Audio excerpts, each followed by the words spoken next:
Bismillahirrahmanirrahim. Assalamualaikum warahmatullahi wabarakatuh. Ashadu an la ilaha illallah, ashadu anna Muhammad Rasulullah. Allahumma sholli ala sayyidina Muhammad wa ala ali sayyidina Muhammad kama sholaita ala sayyidina Ibrahim wa ala ali sayyidina Ibrahim bil alamina innaka Hamidum Majid. Alhamdulillah. Semoga semuanya sehat selalu sehingga kita bisa melanjutkan kajian-kajian kita sebagaimana waktu-waktu yang lalu. Dan alhamdulillah juga bahwa hari ini adalah bertepatan dengan hari ulang tahun kemerdekaan negeri kita Indonesia tercinta, ya. Di mana situasi dan kondisi negeri kita masih seperti ini, sama-sama kita tahu lah, ya. Tentunya kita berharap kepada Gusti Allah Agung semoga mengeluarkan kita dari kehidupan yang serba sulit ini, di mana negeri kita akan menjadi lebih baik lagi dari yang sudah-sudah, ya. Kajian kita kali ini adalah Allah atau Yesus sebagai hakim yang adil, ya. Nampak sini, Le. Allah atau Yesus, ya, sebagai hakim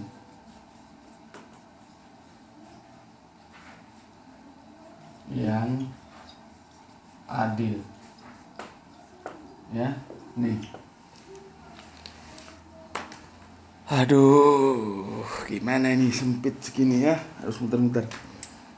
Seperti biasanya hari Selasa puasa, jadi tidak ada kopi, ya. Hakim, apa yang kalian ketahui tentang hakim? Hakim, terus pengadilan, ya. Apalagi kalau sudah berkata tentang hakim, adil itu kemudian menjadi pengadilan, itu kalian tahu bahwa itu bukan bahasa Indonesia, ya. Itu resapan dari bahasa Melayu dari bahasa Arabian. Katulistiwa itu bukan bahasa Indonesia. Itu resapan dari bahasa Melayu dari bahasa Arabian juga. Sampai-sampai DPR itu apa namanya? Dewan. Ya. Itu bukan bahasa Indonesia, itu bahasa Melayu dari bahasa Melayu dari bahasa Arabian. Jadi banyak, ya, banyak bahasa-bahasa itu yang kita serap dari bahasa-bahasa Arabian, gitu. Termasuk wali juga itu, ya, wali kota, wali ini, wali itu, ya, namanya wali itu berasal dari bahasa Arabian. Begitu juga hakim, ya. Allah atau Yesus sebagai hakim yang adil. Coba, kalau pertanyaan ini aku ajukan kepada teman-teman Islam, itu akan bisa menjebak kamu dalam sebuah jawaban yang salah. Tinggal dari bagaimana posisi kamu. Kalau posisiku jelas, aku telah membagikan sebanyak 11 episode bahwa Kanjeng Nabi Isa tidak turun lagi. Jadi posisiku jelas. Bukan abu-abu, hitam putih. Aku orang yang menolak pemikiran mainstream. Maka aku bikin videonya sebanyak 11 episode dan kalian bisa lihat Kanjeng Nabi Isa tidak akan pernah turun lagi. Maka untuk teman-teman, ya, teman-teman Islam nih yang masih berpegang teguh kepada pemikiran-pemikiran mainstream yang mengatakan bahwa Kanjeng Nabi Isa akan turun lagi, kamu akan menjadi harus ekstra hati-hati ketika aku tanya, Allah atau Yesus, Allah atau Isa sebagai hakim yang adil?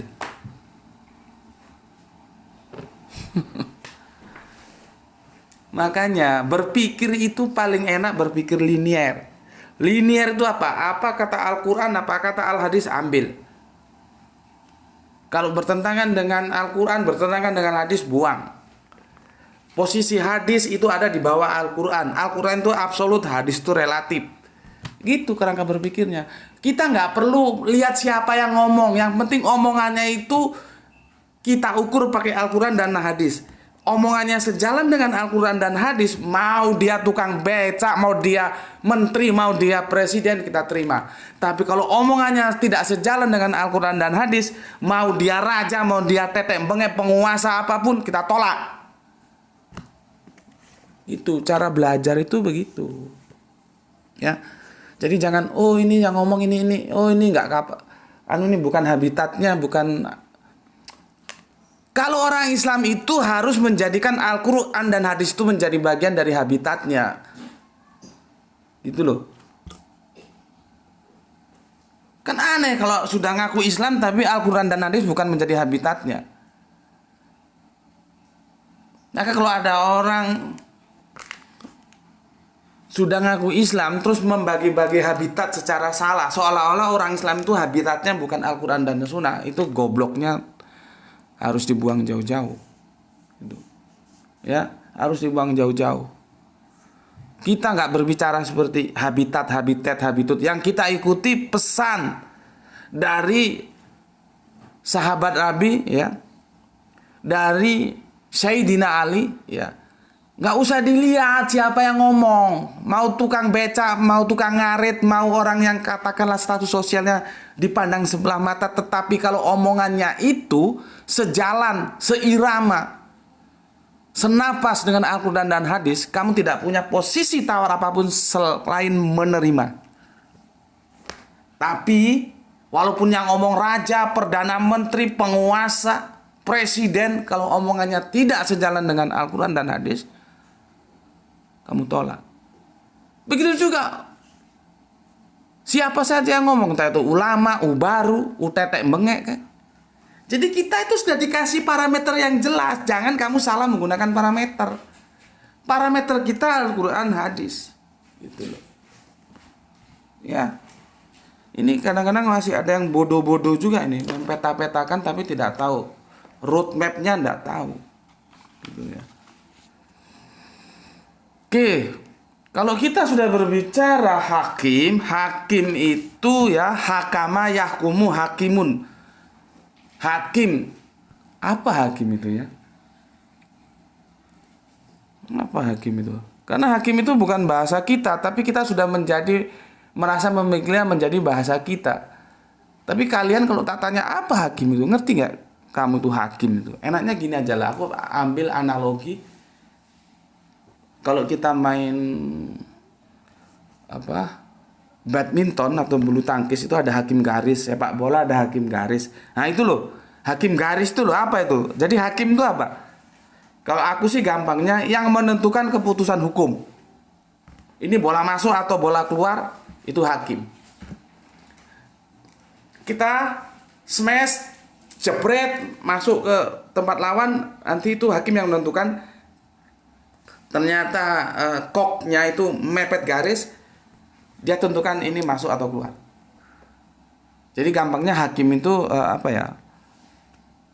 ya hakim hukum juga itu berasal dari satu kata ya, penentu hukum, penentu kebijakan hukum gitu loh ya, penentu keputusan hukum. Meskipun hakim dan hukum itu sebetulnya ya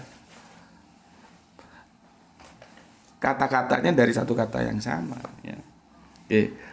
Tapi ya sudahlah, aku tidak perlu jelaskan, kalian mesti tahu lah hakim itu apa sih ya. Cuman kalau untuk memudahkan aku kasih ancar-ancar ya, penentu keputusan hukum gitu ya.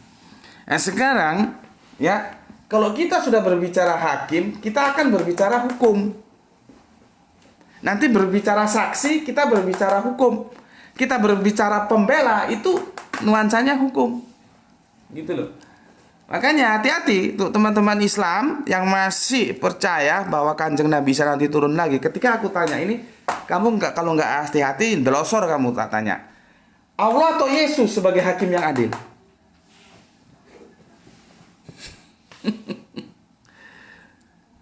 Kalau posisiku sudah jelas. Aku mengatakan hakim yang adil itu siapa? Nggak mungkin aku ngomong Yesus hakim yang adil, karena aku pada posisi yang jelas. Yesus itu tidak akan pernah turun lagi. Ngapain ditunggu-tunggu? Semua sudah dituntaskan oleh Kanjeng Nabi Muhammad. Kecuali Kanjeng Nabi Muhammad ada pekerjaan yang tersisa, yang beliaunya tidak sanggup menyelesaikan, harus ada orang lain yang menyelesaikan. Kan logika sederhananya kan begitu, ya. Tapi memang ya, mendobrak sebuah pemikiran sudah menancap lama, berkarat, padahal itu salah, itu juga bukan sesuatu yang mudah. Meskipun analisa-analisa logisnya sudah aku sampaikan dalam 11 video penuh, itu ya bukan berarti orang nonton video itu terus, oh iya Yesus tidak turun lagi. Belum tentu. Karena apa? Sudah terlanjur berkarat dan otaknya tidak mau diajak berpikir akademis. Kalau berpikir akademis, mau bertahun-tahun masuk dalam pemikirannya, tetapi secara data-data yang disuguhkan handal, maka dia terima apa yang disampaikan data. Gitu. Tapi orang-orang seperti ini kan ya jarang. Gitu. Oke, berbicara hukum. Ini introduction dulu untuk kalian. Ya. Berbicara hukum, surat Al-Maidah 44 ini panjang, jadi aku baca ujungnya saja ya. Barang siapa yang tidak memutuskan menurut apa yang diturunkan Allah, maka mereka itu adalah orang-orang yang kafir. Buka telingamu. Ya. Yang nomor 45, barang siapa yang tidak memutuskan perkara menurut apa yang diturunkan Allah, maka mereka itu adalah orang-orang yang zalim. Dah dengar, telingamu dengar. Ya. Sekarang yang 47, barang siapa yang tidak memutuskan perkara menurut apa yang diturunkan Allah, maka mereka itu adalah orang-orang yang fasik. Maka dia disebut kafir, zalim, dan fasik. Yang tidak menentukan ya. Barang siapa yang tidak memutuskan perkara menurut apa yang diturunkan Allah. Gitu loh. Nanti di surat ke-50 dari surat Al-Maidah, ini sebuah tantangan apa? Apakah hukum jahiliyah yang mereka kehendaki? Dan hukum siapakah yang lebih baik daripada hukum Allah bagi orang-orang yang yakin? Coba. Siapa lebih baik? Apa hukum buatan manusia lebih baik daripada hukum Allah? Ya. Nanti kalau kamu tak tanya ya otakmu belum tentu ngerti. Karena kamu kalau ngaji itu apakah kamu benar-benar pahami gurumu itu siapa, dia cerdas enggak, berani melakukan pendobrakan terhadap yang salah ya salah, yang benar dan benar atau tidak, itu mempengaruhi kualitas dari hasil kajian-kajian yang dilakukan. Coba nih tak takon nih kon, Allah atau Yesus sebagai hakim yang adil. Hakim ini kan hubungannya dengan perkara. Perkaranya apa sih? Coba. Ngerti kon? Perkaranya itu apa?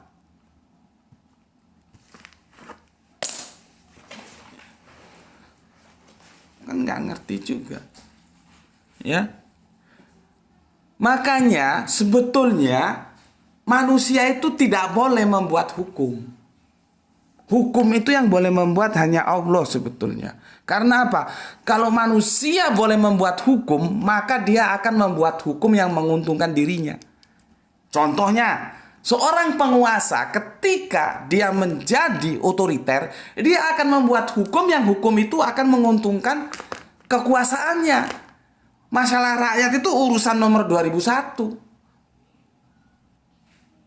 Begitu. Ya. Dan cenderung nanti kalau dia sudah berkuasa, dia membuat hukum itu menjadi tirani.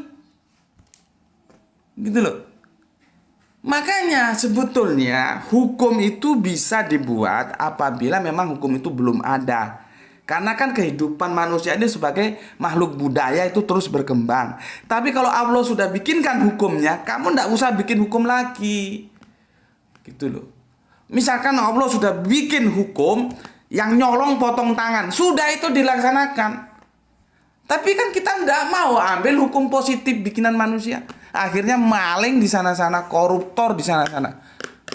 Coba kalau hukum Allah diterapkan, kalau nyolong sekian, potong tangannya. Berarti kalau nyolong sampai miliaran, lehernya yang dipotong, biar nggak bikin susah rakyat aja. Ya. Sudah ada hukum Allah, tidak mau bikin hukum sendiri, itu masalahnya. Manusia itu boleh bikin hukum itu apabila memang Allah belum menetapkan secara hukum sesuai dengan perkembangan antropologis budaya. Contohnya, Gusti Allah itu tidak pernah membuat hukum tentang orang bersepeda motor harus naik pakai helm, itu tidak ada. Sampai zaman Nabi Adam sampai kanjeng Nabi Muhammad nggak ono. Hukum sepeda motor harus pakai helm itu nggak ono. Nah, makanya di ruang itu empty room, you know what is the meaning empty room? Ruang kosong itu kamu boleh bikin hukum. Kalau hukum itu nanti membuat kebaikan bagi kehidupan kita sebagai tataran humanis yang itu menjadi teratur, gitu loh. Tapi kalau sudah ada hukum Allah, ya sudah tinggal ngikuti, gitu. Makanya aku ini meskipun gini-gini bukan berarti aku kaku-kaku ya. Banyak teman-teman yang nggak ngerti yang ngaku-kaku. Oh itu musyrik. Karena apa? Ada sebuah idiom di dalam teori hukum itu mengatakan bahwa suara rakyat suara Tuhan. Ada begitu. Makanya aku ingatkan itu bahasa sastra, tidak bisa kamu dekati dengan fikih. Terus kamu bilang oh itu musyrik. Mengkodise. Suara rakyat, suara Tuhan, kamu pahami hanya sebegitu ya memang jadinya syirik. Coba kalau kamu pahami lebih lebar lagi, makanya kalau main tuh yang jauh ya. Supaya cara pandang cakrawala lebih luas, baca buku yang banyak ya tentang hukum. Meskipun kamu bukan orang hukum tidak apa-apa. Seperti aku ini orang teknik, orang eksak. Aku baca hukum, aku baca ekonomi, aku baca kitab suci, aku baca gitu loh. Ya. Coba cakrawala pandangnya diperluas. Ya. Sebuah katakanlah narasi mengatakan bahwa suara rakyat adalah suara Tuhan. Itu tidak salah. Apabila rakyatnya itu adalah rakyat yang tunduk patuh terhadap Tuhannya. Karena orang-orang yang tunduk patuh yaitu muslim yang taat kepada Gusti Allahnya tidak mungkin dia bersuara yang bertentangan dengan aturan-aturan Allah. Maka kalau aku pakai bahasaku nih, suara rakyat suara Allah, maka jangan dibantah. Karena apa? Karena rakyatnya taat sama Allah. Jadi hukum dalam Islam itu dia bersifat sistem. Dia tidak bisa berdiri sendiri. Islam itu sistem. Gitu loh. Dia supaya bisa berjalan, dia harus dilengkapi oleh instrumen-instrumen lain.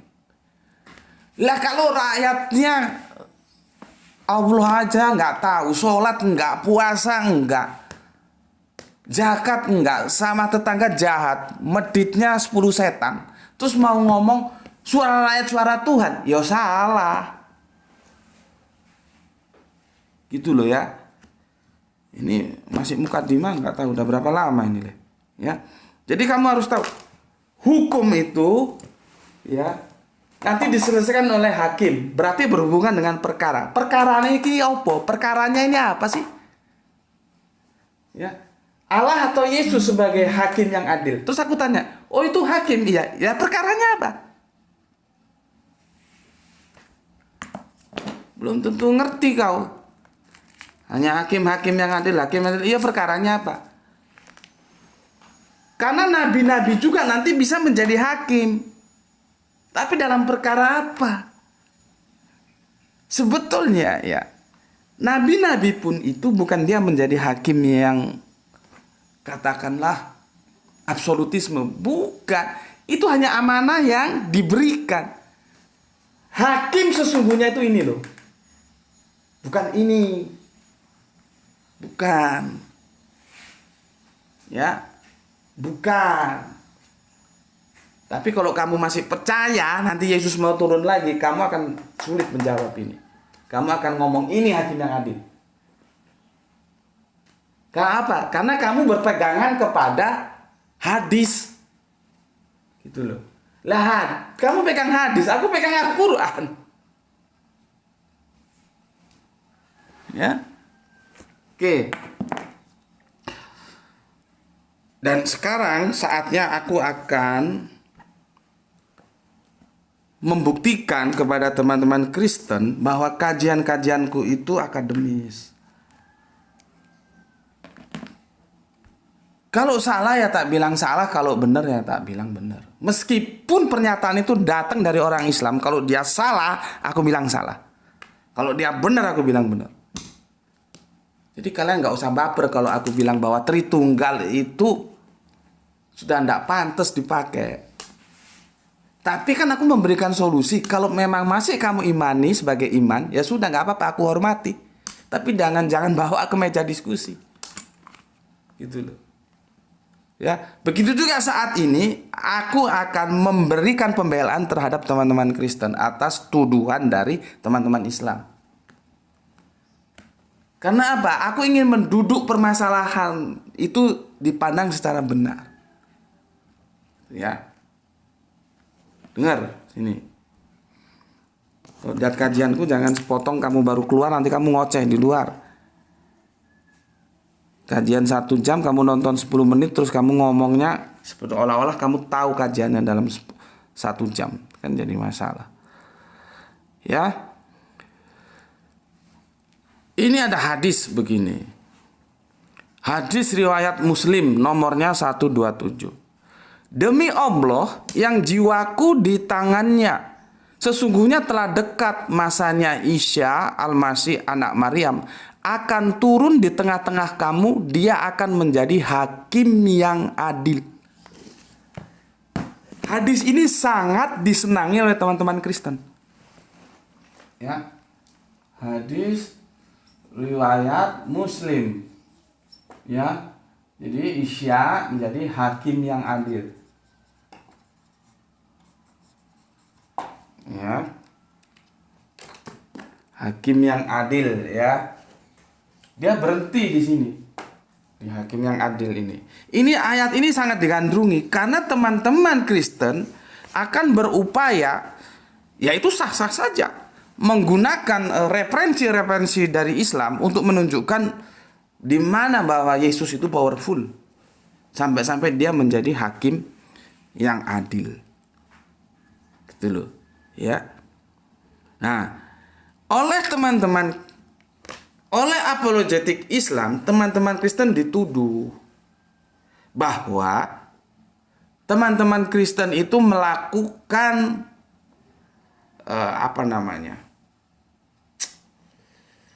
mutilasi. Jadi hadis ini dimutilasi oleh teman-teman Kristen untuk memuluskan jalannya berargumentasi bahwa Yesus itu adalah hakim yang adil, sehingga otoritas dia powerful. Dengan menukil hadis, demi Allah yang jiwaku di tangannya, sesungguhnya telah dekat masanya Isa Al-Masih anak Maryam akan turun di tengah-tengah kamu, dia akan menjadi hakim yang adil. Titik. Sekarang aku akan sampaikan kepada teman-teman Islam, Anda jangan menuduh teman-teman Kristen memutilasi ini hadis. Kalau Anda belajar tentang mustolah hadis, gitu loh. Kita tidak bisa menyalahkan teman-teman Kristen. Mereka tidak melakukan mutilasi hadis. Memang hadisnya seperti itu. Gitu loh. Ini hadis di piro iki? Muslim nomor 127. Ini nomornya 127. Ya. Nanti ada lagi sama-sama Muslim ya. Hadis riwayat Muslim ya. Ini lebih panjang lagi. Ini nomornya 220. Jadi seperti nggak berhenti yang tadi ya. Aku baca. Ya. Ini nanti kasih timer ya. Karena banyak bajingan-bajingan sekarang download videonya Bapak dipotong-potong. Karena kalau penjelasan Bapak ini dipotong di tengah, itu bisa rusak nanti. Ya. Nanti kan ada timernya ya. Oke, ini aku baca hadisnya. Dari Abu Hurairah radhiyallahu anhu katanya Rasulullah bersabda, demi Allah yang jiwaku dalam tangannya, sesungguhnya telah dekat masanya Isa al-Masih Maryam, putra Maryam ya, akan turun di tengah-tengah kamu. Dia akan menjadi hakim yang adil. Nah, enggak titik. Kalau tadi kan titik, ini masih koma. Hakim yang adil. Akan dihancurkannya salib, dibunuhnya babi, dihapuskannya pajak, dan kekayaan akan melimpah ruah, sehingga tidak seorang pun lagi yang bersedia menerima pemberian. Itu di hadis yang nomor 220. Sama, hadisnya sama-sama Muslim. Jadi yang di sini dia berhenti menjadi hakim yang adil. Di sini enggak. Membunuh babi. Terus apa tadi ini tadi? Mematahkan salib ya, menghapus pajak di sini. Nah, ini teman-teman Islam mengatakan bahwa teman-teman Kristen memutilasi hadis yang ini, dipotong sehingga kalimatnya, demi Allah yang jiwaku di tangannya, sesungguhnya telah dekat masanya Isa al-Masih anak Maryam akan turun di tengah-tengah kamu, dia akan menjadi hakim yang adil. Nah, di situ aku kasih tahu teman-teman Islam, tidak. Teman-teman Kristen itu tidak memutilasi hadis, karena memang hadisnya ada yang dua seperti ini. Nanti aku ceritakan kenapa ada hadis dua seperti ini. Itu ya. Ya, kalau teman-teman Kristen memakai hadis yang ini, yang seolah-olah ditekankan bahwa Yesus itu adalah hakim yang adil, yaitu sah-sah saja. Ya silahkan saja. Gitu loh ya. Silakan saja. Dan memang dalam perdebatan yang aku lihat nih, teman-teman Kristen lebih memilih hadis yang simpel ini daripada yang panjang ini. Karena apa? Karena kalau kita baca yang simpel itu, seolah-olah begitu otoritatifnya Kanjeng Nabi Isa atau yang kalian sebut Yesus. Padahal hadis itu sebetulnya panjang. Ada tambahannya lagi, membunuh babi, mematahkan salib, menghapus pajak. Jadi tidak sendiri. Nah, sekarang bagaimana untuk menjelaskan ini hadis kok pendek, ini kok panjang, sedangkan perawinya sama, gitu ya. Nih perhatikan. Sebetulnya kita tidak mau belajar mustalah hadis, tapi supaya clear itu. Jadi maksudku gini loh, sing bener ya bener, sing salah ya salah, nggak ngurus apa ae. Sing bener bener, sing salah salah, ya. Jadi aku kasih tahu dulu gini, ada perawi. Ini istilah hadis ini. Ini teman-teman Kristen juga sudah tahu. Nggak semua hadis itu diterima. Ya. Ini apa? Pembawa berita. Berita. Ya, ini perawi. Terus ada lagi sanad. Ya. Kalau sanad ini ya, urut-urutan perawi, urut-urutannya ini dari Ricci ke Gus Beti ke Graito ke siapa. Nah itu dari urut-urutannya perawi ya, namanya sanad.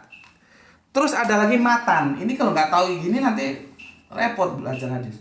Matan itu apa ya? Konten dari hadis itu, kontennya apa? Isinya itu apa? Substansi, substansi itu. Substansi pesantunya apa? Substansi. Ya, ini matan ya. Perawi sudah, sanad sudah, matan sudah. Sekarang ini ada istilah musanad, ya. Musanad double N ini ya. Ini apa musanad ini? Ini kolektor hadisnya ini. Ini Muslim, ini musanad, ya. Nanti Muslim dari ini, dari itu. Ah ini pembawa beritanya. Urutan pembawa berita itu sanad ini. Kalau musanadnya ini kolektornya ini. Ini ya. Oke. Musanad sudah, kolektor berita. Sekarang muktasaran. Ya, muktasaran ini yang penting. Muktasaran. Oh, posisi muktasaran itu ya. Muktasaran itu hadis yang diringkas oleh musanadnya ini. musannadnya. Ya, hadis yang diringkas oleh, nanti ada lagi matul. Matul ini hadis lengkap. Lengkap ya. Ya. Berapa? 30. Sudah 30 jam ya. Intinya ini loh. Ya. Yang dipakai teman-teman Kristen itu hadis yang diringkas. Muktasan. Ini. Jadi ini bukan hadis dipotong oleh teman-teman Kristen, bukan. Memang hadisnya ada, itu namanya hadis muktasar. Sedangkan hadis matulnya, lengkapnya itu di sini. Ini hadis matul. Menurut, ya. Jadi teman-teman Kristen ya bebas memilih. Tentunya dia lebih memilih ini kalau ini lebih mudah digunakan argumentasi dia untuk mengunggulkan Yesus di atas otoritas siapapun yang dia mau. Jadi bukan orang Kristen memotong hadis biar sesuai dengan keinginannya bisa digunakan sebagai argumentasinya, tidak. Hadisnya memang ada. Hadis jenis ini namanya hadis muktasaran. Ya. Ini ya, hadis yang diringkas. Yang ringkas apa? Ya Pak Muslim niki. Nah, nanti ada hadis maktul, hadis lengkap. Nah, di 220-nya hadisnya itu lengkap. Ya, ini kan tadi terpotong. Nah, ini dilengkapi aku sudah bacakan tadi. Ya, oke. Terus perkara itu ada perkara vertikal, ya, ada perkara horizontal. Perkara vertikal antara makhluk dengan Gusti Allah Agung. Perkara horizontal makhluk sama makhluk, humanisme. Nah, nanti perkara mana yang mau yang dihakimi ini perkara mana? Ya, oke. Oke ya, aku anggap ngerti sudah ya. Oke ya.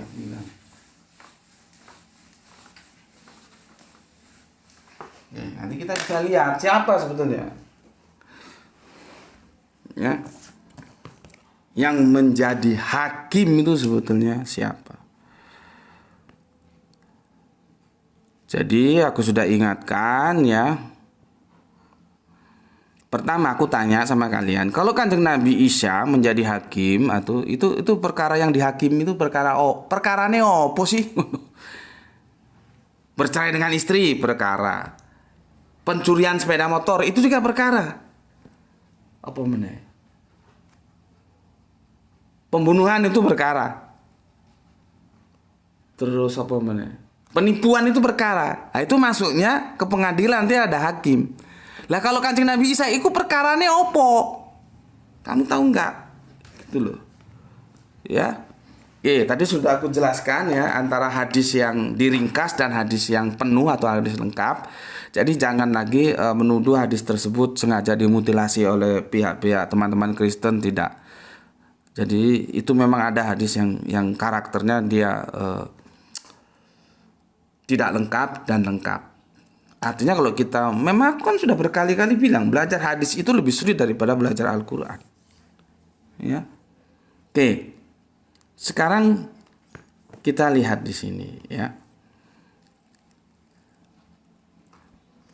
Ini Quran surat ya. Quran surat Al-An'am. Ya. Sorry. Al-An'am ya. Suratnya 6, nomornya 114. Apa katanya? Bismillahirrahmanirrahim. Ya, dengarkan baik-baik. Pantaskah aku mencari hakim selain Allah? Coba. Padahal dialah yang menurunkan kitab kepadamu secara rinci, maksudnya Al-Quran. Orang-orang yang telah kami beri kitab mengetahui benar bahwa Al-Quran itu diturunkan Tuhanmu dengan benar. Maka janganlah kamu termasuk orang yang ragu. Di surat ini sudah dikatakan, pantaskah aku mencari hakim selain Allah? Itu jawaban. Apa kamu mau mencari Yesus itu, mau kamu jadikan hakim? Kamu percaya nanti Yesus mau kiamat turun lagi?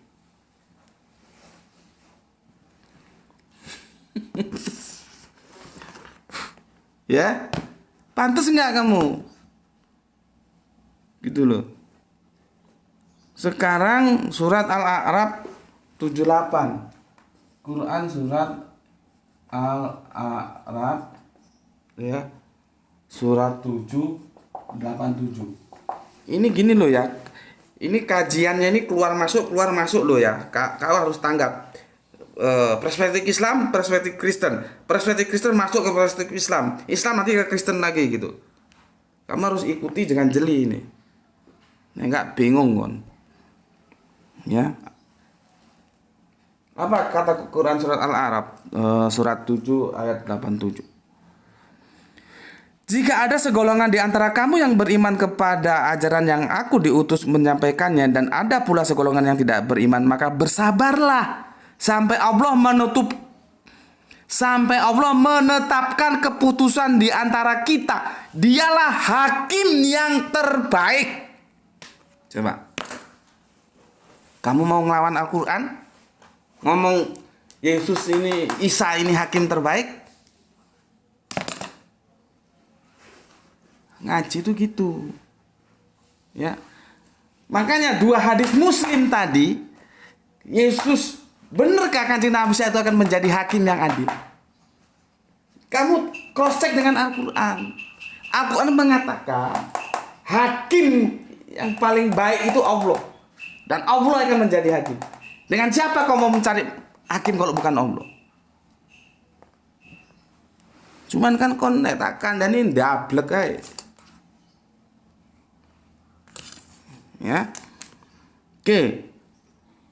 Aku baca lagi. Jika ada segolongan di antara kamu yang beriman kepada ajaran yang aku diutus menyampaikannya, dan ada pula golongan yang tidak beriman, maka bersabarlah sampai Allah menetapkan keputusan. Nah, seperti tadi, hakim garis itu orang yang mengambil keputusan bola itu ada di luar atau di dalam garis.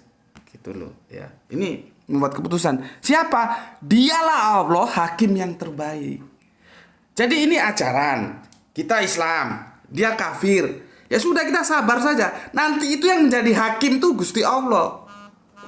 Gitu loh maksudnya. Kok ono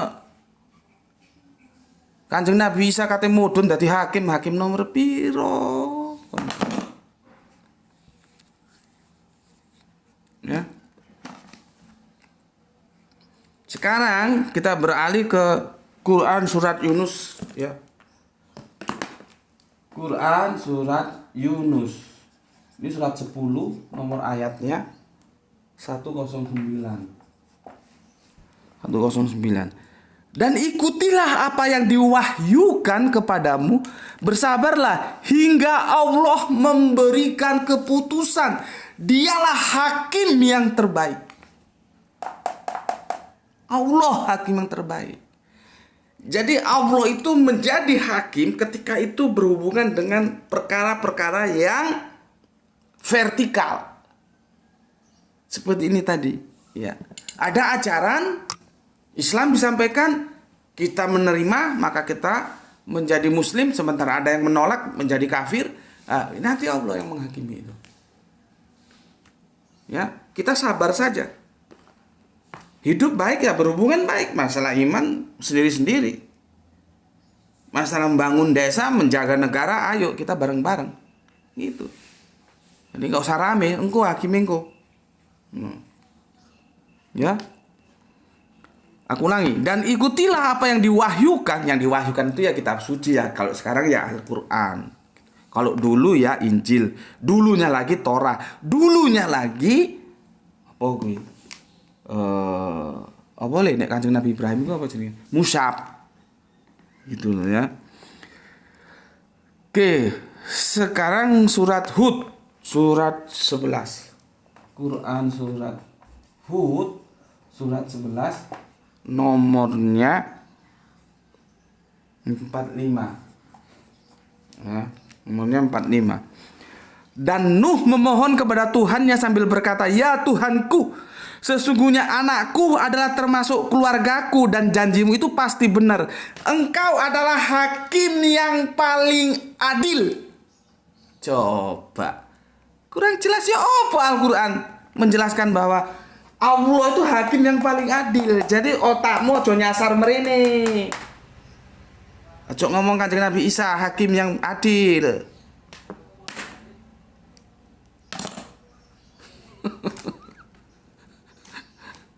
Ya.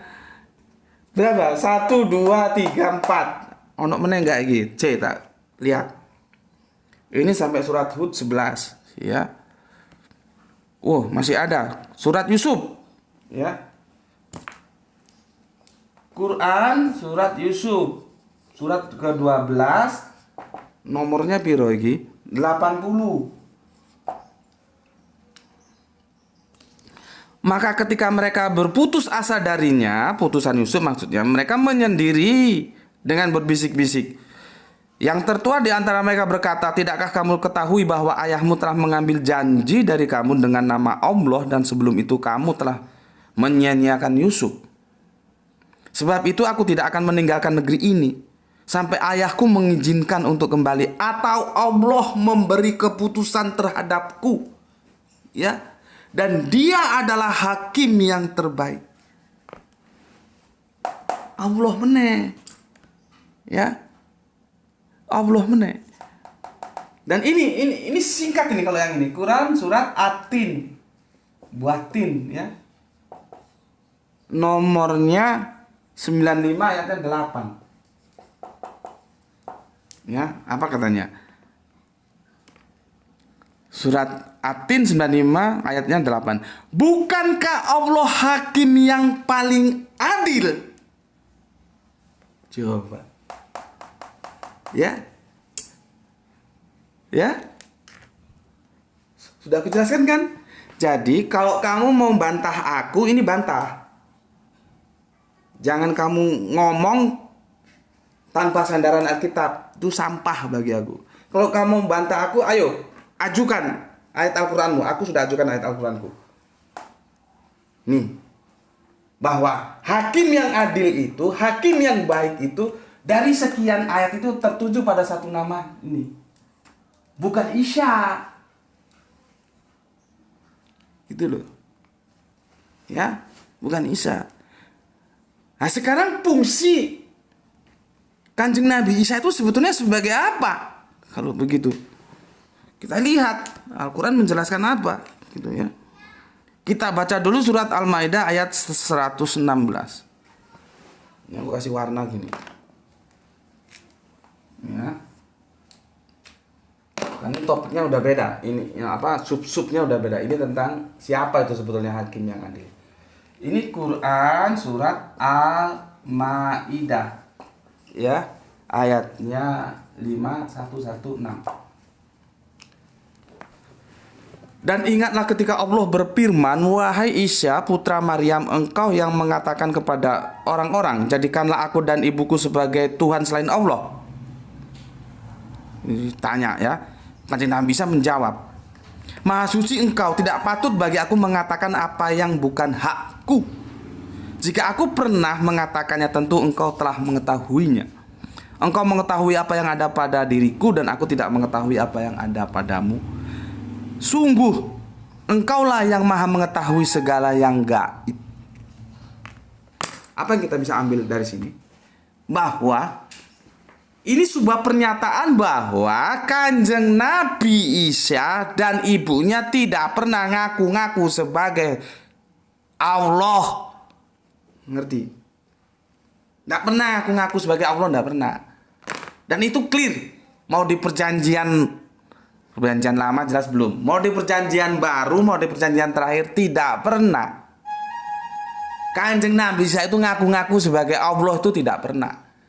Ibunya ngaku-ngaku sebagai Allah pun tidak pernah. Ini pernyataannya tuh di sini. Jadi kalau Allah tanya itu bukan Allah tidak tahu, Allah maha tahu kok. Tapi kalau pernyataan itu sendiri keluar dari Kanjeng Nabi Isa bahwa dia tidak pernah mengaku-ngaku sebagai Allah, itu tekanannya lebih kuat bagi mereka yang mau pakai otak. Nanti ada yang bertanya, loh itu kok ibunya dibawa-bawa? Kalau kami kan Bapak Putra Roh Kudus, bukan ibunya. Nah kamu goblok nggak baca ada sekte Kristen Kolidrian di mana di sana ibunya itu sangat dipuja-puja. Gitu loh. Ya, itu nanti kapan-kapan kita bahas lah Kolidrian. Tapi yang jelas ayat ini tidak mengatakan bahwa Yesus itu sebagai Allah. Dan di sini pengakuan Yesus di hadapan Gusti Allah kan Agung jujur banget. Dia dan ibunya tidak pernah mengaku-ngaku sebagai Gusti Allah. Pertanyaanku, kalau ada yang ngomong Yesus itu Allah, kamu lebih pintar kamu apa pintar Yesus? Kamu lebih tahu tentang Yesus apa Yesus sendiri lebih tahu tentang dirinya? Gitu aja. Kan kamu yang ngarang-ngarang sing Yesus Allah, Allah, Allah. Yesus sendiri mengaku tidak pernah mengatakan bahwa dia Allah kok. Jadi Yesus itu kalian Allahkan, bukan dia Allah, bukan. Tapi kalian jadikan Allah. Berikut ibunya juga. Ya, kalau ibunya itu memang agak perlu penjelasan sedikit karena nanti ada yang bilang seperti tadi. Oh, kami ini Bapa, Putra, Roh Kudus, Pak. Gitu. Iyo, aku ngerti, aku tahu, bukan nggak tahu. Ini sekte Kristen Kolidrian yang sedang dihadapi. Ya, tetapi kan pada hakikatnya Tritunggal itu sama sekali tidak berlaku, baik di perjanjian lama, perjanjian baru, dan perjanjian terakhir. Gitu. Ya, oke. Jadi nanti ini tentunya yang percaya ya orang Islam. Kalau orang Kristen ya mungkin ya nggak, ya sudah dipastikan nggak percaya lah ya. Tapi kalau percaya ya alhamdulillah. Jadi nanti ya setelah kiamah itu bukan hancurnya bumi dan langit loh ya. Ini juga gobloknya minta ampun ini orang-orang ini. Kiamah itu bangkit. Kalau hancurnya bumi dan langit semua porak-poranda itu sa'ah. Makanya di surat Az-Zukhruf 61 itu bahasanya lisaati.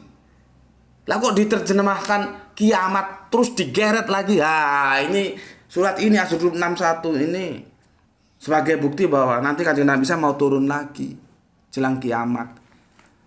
Kamu sudah dijelaskan berkali-kali masih goblok saja.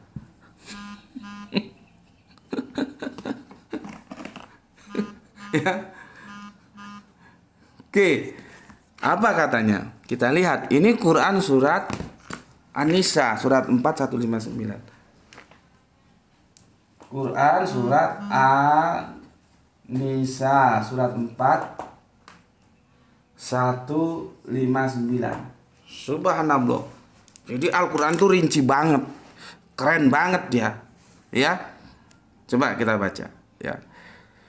Tidak ada seorang pun di antara ahli kitab yang tidak beriman kepadanya menjelang kematiannya. Hati-hati ya, di sini ada dua domirnya itu atau hu itu larinya kemana?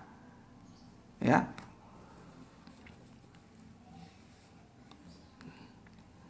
Oke, aku ulang ya. Tidak ada seorang pun ya di antara ahli kitab yang tidak beriman kepadanya ya menjelang kematiannya. Domirnya nggak kita bicarakan dulu lah ya, karena bukan itu fokus kita, kajian kita ya. Nanti kalau misalkan mau kita bicarakan bisa ya. Nyanya itu karena nyanya lari ke Kanjeng Nabi Isa itu beda arti nanti kalau nyanya itu lari ke ahli kitab. Hati-hati ya. Aku sering dikasih ayat ini untuk argumentasi mereka bahwa Kanjeng Nabi Isa nanti turun lagi karena banyak orang yang sudah tidak masuk, yang belum apa yang belum percaya bahwa Kanjeng Nabi Isa itu manusia gitu. Aku senyum aja. Kamu perhatikan nyanya itu kemana? Gitu loh ya. Tapi itu nantilah ya. Itu tidak menjadi fokus kajian kita saat ini. Selanjutnya, dan pada hari kebangkitan, nah seharusnya begitu. Tapi kalau kita sudah sama-sama paham tentang kiamat, ya nggak apa-apa. Dan pada hari kiamat, tapi kiamat jangan dibayangkan hancurnya bumi dan langit. Itu saah. Ya. Oke. Dan pada hari kebangkitan dan pada hari kiamat, dia Kanjeng Nabi Isa akan menjadi saksi mereka. Jadi Kanjeng Nabi Isa itu adalah saksi, bukan hakim. Yesus ini kan itu saksi, bukan hakim. Kok kamu ngomong hakim? Hakimnya ini Allah. Kanjeng Nabi Isa itu saksi, bukan hakim. Sudah ada. Padahal belum selesai. Berapa waktunya? Ya udah. Yaudah nanti kita bikin ya. Aku belum membicarakan dalam perspektif kekristenan ya. Nanti kita buka, ada Roma 8:34, ada Matius 19:28 ya. Ada Lukas 22:29, ada Lukas 22:30, ada Yohanes 5:22. Ya, kita kupas tuntas. Tapi sepertinya memang harus dibikin 2 season. Ini nanti tulis season pertama ya. Setidaknya pada kajian season ini kalian tahu bahwa hakim itu ini loh, Gusti Allah ini. Yesus dan Nabi Isa itu saksi. Ya, saksi. Maka nanti ada saksi, ada hakim. Kalau kita ke pengadilan itu ada pembela, pengacara, pengangguran banyak acara. Ya. Saya kira itu dulu ya. Aku harus sholat asar. Nanti kita bikin, ini season 1 ya. Bikin season 1. Oke, itu kajiannya. Semoga kalian bisa mengikuti ya, karena ini masuk Kristen dulu, masuk Islam. Nah, ini sudah selesai. Sudah kita tarik kesimpulan bahwa hakim itu Allah, sedangkan Kanjeng Nabi Isa itu hanya sebagai saksi. Nah, nanti kita masuk ke Kristenan. Masuk ke Kristenan, bener nggak klaim kekristenan bahwa Yesus itu adalah hakim ini? Ya. Tetapi bagi teman-teman yang masih memegang hadis Kanjeng Nabi Isa akan turun lagi, memang agak berat ketika dia bilang begini ya. Aku bacakan lagi sekali lagi hadisnya. Ini aku bacakan yang lengkap. Dari Abu Hurairah radhiyallahu anhu, katanya Rasulullah Shallallahu alaihi wasallam bersabda, "Demi Allah yang jiwaku dalam tangannya, sesungguhnya telah dekat masanya Isa Al-Masih putra Maryam akan turun di tengah-tengah kamu." Akan turun di tengah-tengah kamu dan akan menjadi hakim yang adil.